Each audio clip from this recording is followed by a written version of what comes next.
Assalamualaikum warahmatullahi wabarakatuh. Perkenalkan, nama saya Windy Swandi Putri dari kelas MA 18A2 Konsentrasi Manajemen Sumber Daya Manusia.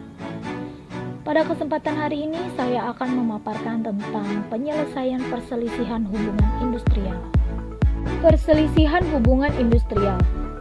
Perselisihan hubungan industrial adalah perbedaan pendapat yang mengakibatkan pertentangan antara pengusaha atau gabungan pengusaha dengan pekerja atau buruh atau serikat pekerja atau serikat buruh karena adanya perselisihan mengenai hak, perselisihan kepentingan, perselisihan pemutusan hubungan kerja, dan perselisihan antara serikat pekerja atau serikat buruh dalam satu perusahaan, yaitu terdapat pada pasal 1 angka 1 Undang-Undang Nomor 2 Tahun 2004 tentang penyelesaian hubungan industrial. Selanjutnya adalah tahap penyelesaian perselisihan hubungan industrial yang memiliki 3 tahapan. Tahapan pertama adalah perundingan bipartit. Jika perundingan bipartit itu gagal, maka penyelesaian dapat dilakukan dengan tahap yang kedua, yaitu perundingan tripartit yang memiliki 3 cara. Yang pertama adalah mediasi, yang kedua konsiliasi, yang ketiga arbitrase. Namun jika tetap gagal, maka akan dilakukan dengan tahap yang ketiga, yaitu pengadilan hubungan industri atau disebut PHI. Tahapan penyelesaian perselisihan yang pertama adalah perundingan bipartit.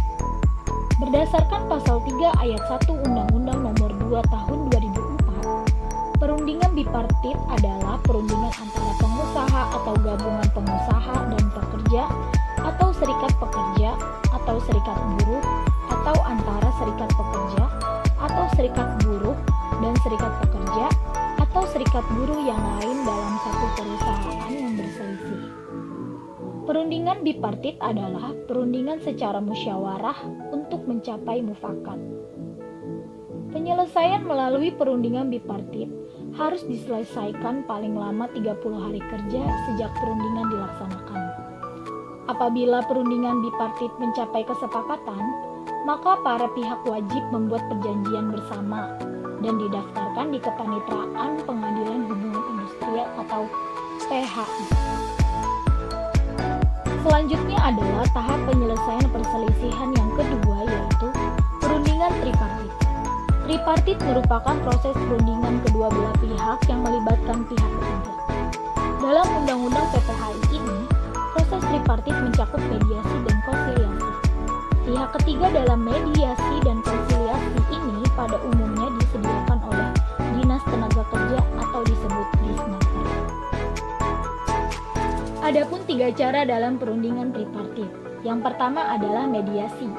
Mediasi adalah penyelesaian melalui musyawarah yang ditengahi oleh seorang atau lebih mediator dari pihak tekniker, yang antara lain mengenai perselisihan hak, kepentingan, PHK dan perselisihan antara serikat buruh dalam satu perusahaan. Dalam mediasi, bila mana para pihak sepakat, maka akan dibuat perjanjian bersama yang kemudian akan didaftarkan ke PHI.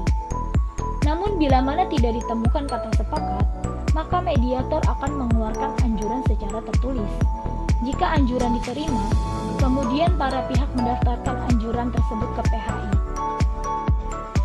Di sisi lain, apabila para pihak atau salah satu pihak menolak anjuran, maka pihak yang menolak dapat mengajukan tuntutan kepada pihak yang lain melalui PHI atau disebut Pengadilan Hubungan Industrial.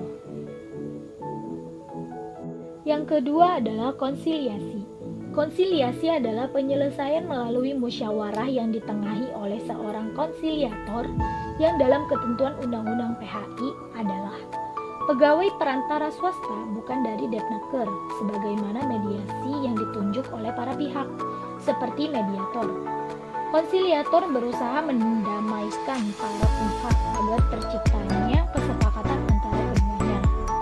Bila tidak dicapai kesepakatan, konsiliator juga mengeluarkan produk berupa anjuran. Yang ketiga adalah arbitrase. Arbitrase adalah penyelesaian perselisihan di luar PHI atas perselisihan kepentingan dan perselisihan antar serikat buruh dalam suatu perusahaan dapat ditempuh melalui kesepakatan tertulis yang berisi bahwa para pihak sepakat untuk menyerahkan perselisihan kepada para arbiter.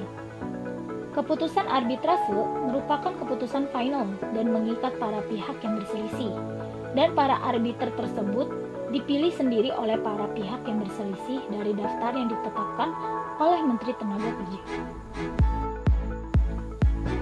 Tahap penyelesaian perselisihan yang terakhir adalah pengadilan hubungan industrial.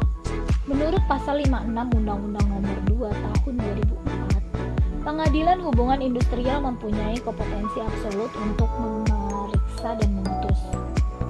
Di tingkat pertama mengenai perselisihan hak, di tingkat pertama dan terakhir mengenai perselisihan kepentingan. Di tingkat pertama mengenai perselisihan pemutusan hubungan kerja.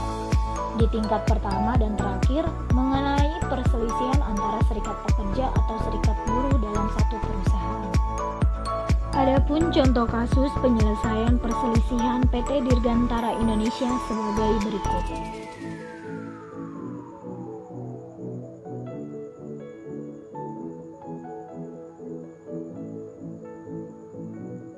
Demikian presentasi yang saya sampaikan, kurang lebihnya mohon maaf. Billahi taufiq wal hidayah. Wassalamualaikum warahmatullahi wabarakatuh. Thanks for watching everyone.